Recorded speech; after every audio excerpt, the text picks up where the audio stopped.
মুরগির মাংস রান্না করার জন্য এখানে আমি বাটা মশলাগুলোকে ভালো মতো তেলে ভেজে নিচ্ছিলাম। আর এই পাশে আমি মাংস এবং আলু কুচি করে রেখেছি। আর একটু ভাজা হয়ে গেলে মশলাতে একটু পানি দিয়ে আর একটু কষিয়ে নিব। তারপর মশলাকে কষানোর জন্য এখানে আমি গুঁড়া মশলাগুলো দিয়ে নিচ্ছিলাম। হলুদের গুঁড়া, মরিচের গুঁড়া, লবণ, জিরার গুঁড়া, ধনিয়ার গুঁড়া দিয়ে সব মশলা দেওয়ার পরে আমি ছুন্নি দিয়ে এটাকে ভালোভাবে নেড়ে মিশিয়ে নিব। মশলাগুলো মেশানো হয়ে গেলে এখানে আমি একটু পানি দিয়ে মশলাটাকে আরেকটু কষিয়ে নিব।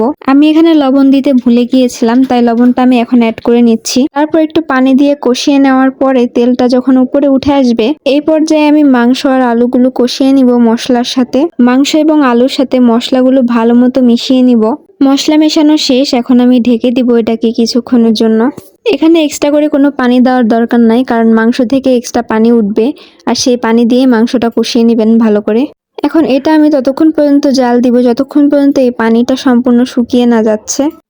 দেখতেই পাচ্ছ এই পর্যায়ে আমার পানিটা সম্পূর্ণ শুকিয়ে গেছে। এখন আমি ঝোলের জন্য পানি দিব। আমি এখানে পরিমাণ মতো পানি দিয়ে দিয়েছি। এখন এটাকে ঢেকে নিব, তারপর শেষে জিরা দিয়ে একটু নাড়িয়ে তুলে নিব, তাহলে সেন্টটা খুব ভালো আসবে।